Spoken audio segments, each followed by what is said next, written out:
mágico que deveria ser eliminado. Era importante, então, que os discípulos entendessem que Jesus era quem dizia ser. Que ele era a realização da profecia, que ele era o Filho de Deus. Após sua morte, eles teriam a responsabilidade de levar a mensagem e espalhá-la ao redor do mundo. Jesus sabia da perseguição que eles enfrentariam e queria ter a certeza de que a fé daqueles homens nele era forte. E foi por isso que Jesus os levou para este calmo e distante lugar e os perguntou: quem vocês dizem que eu sou? Ao considerarmos os argumentos de Jesus, é importante observar o que outras pessoas disseram sobre ele. Ao olhar os escritos, eu concluí o que foi dito sobre Jesus. As pessoas, obviamente, percebiam que ele era mais do que um simples professor, mais do que um profeta e um grande homem. Um dos seus amigos mais íntimos, João, enfatizou isso por mais de 15 anos. E depois escreveu e usou uma frase sobre Jesus. E ele disse: Jesus foi a palavra de Deus. No início era a palavra e a palavra estava com Deus. E a palavra era Deus. Ele alegava que Jesus era a mente de Deus, o poder de Deus e a sabedoria de Deus. Depois Paulo, que tinha sido treinado na Universidade de Tarsus e também na escola de fariseus de Jerusalém sob o comando do grande Camélio, chegou a uma outra conclusão, uma conclusão ainda mais profunda. Ele disse que Jesus era a luz visível do Deus invisível. Luz visível do Deus invisível. Ele disse: Jesus é a imagem do Deus invisível. E através dele, todas as coisas foram criadas e feitas.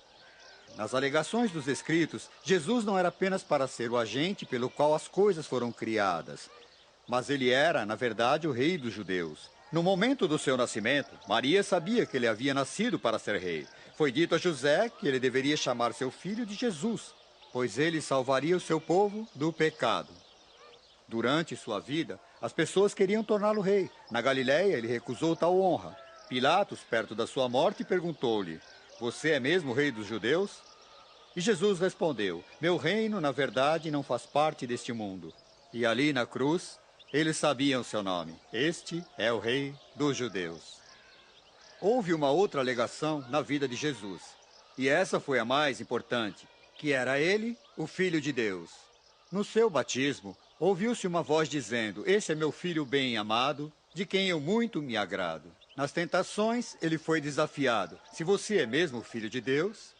E bem na hora da sua morte, Jesus disse: Pai, em suas mãos eu lhe entrego o meu espírito. Jesus alegou ser ele, o verdadeiro Filho de Deus. Mas às vezes as pessoas atribuem mais coisas sobre grandes homens do que a si próprios. E é por isso que é importante para nós dar agora uma olhada no que Jesus alegou sobre si mesmo.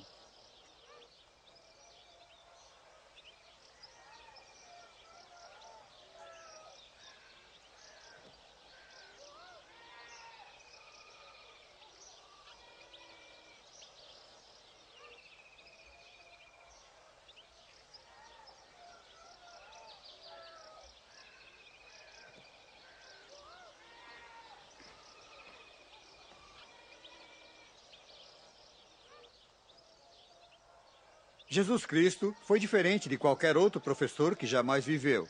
De fato, se você considerar os 100 grandes professores da história, homens como Moisés, Buda, Platão, Mohammed, acrescente à lista Karl Marx e Albert Einstein, vocês vão perceber que todos eles disseram: não olhem para mim, olhem para meus ensinamentos, pois os meus ensinamentos são importantes. Mas Jesus disse justamente o contrário. Ele disse: olhem para mim.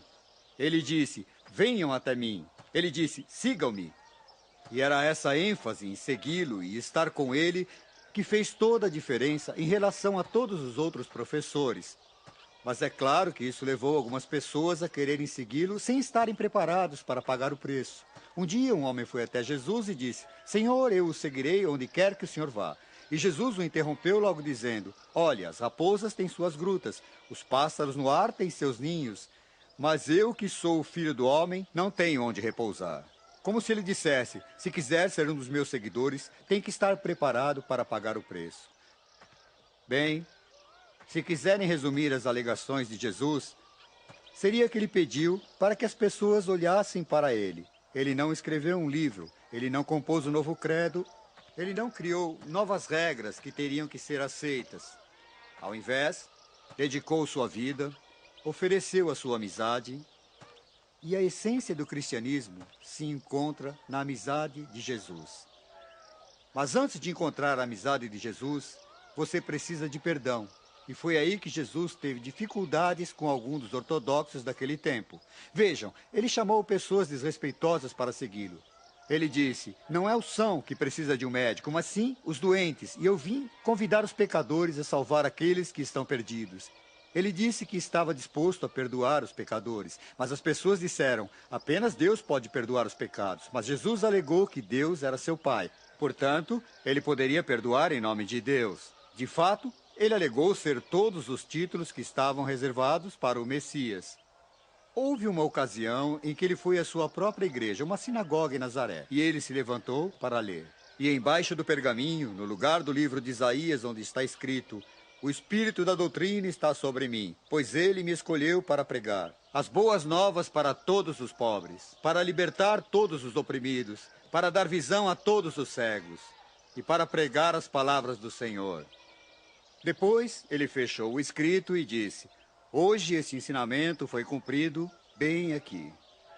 Mas eles ficaram tão chateados com ele que o levaram até o topo de uma montanha e queriam jogá-lo lá de cima, pois ele alegou a todos ser a realização da profecia do Messias. Mas ele fez o mesmo durante toda a vida. Ele alegou ser todos os títulos, alegou ser o Filho de Deus, o Filho do Homem, o Messias, o servidor de Deus, a plenitude de Deus, o mistério de Deus, a imagem de Deus, e todos esses títulos criados por Jesus e por seus seguidores, é claro que o levaram a conflitos com os ortodoxos daquele tempo. Na verdade, no seu julgamento, a palavra usada era blasfêmia. Blasfêmia! Pois, afinal de contas, ele se fez passar pelo Messias e pelo Filho de Deus. E todas essas alegações foram aceitas. Alegações sobre ele. Mas é também importante saber das alegações feitas por ele.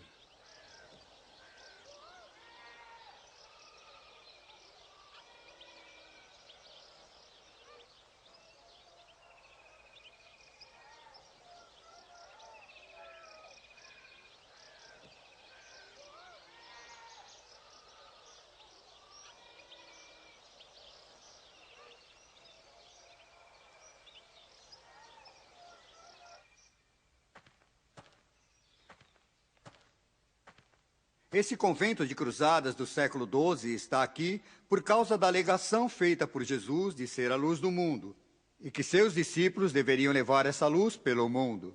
Sabem, ele fez declarações mais incríveis sobre ele mesmo. Ele disse, por exemplo, eu sou o pão da vida e aquele que comer desse pão viverá para sempre. Disse ainda, eu sou o caminho para a verdade da vida e ninguém chega até o Pai a não ser por mim. Ele disse, eu sou a vinha e vocês os galhos. Se vocês confiarem em mim, terão muitos frutos. Ele disse, eu sou o bom pastor e dou minha vida pelos meus carneiros. Ele disse, eu sou a luz do mundo e todos aqueles que confiarem em mim terão a luz da vida eterna. Mas que alegações audaciosas, que frases maravilhosas.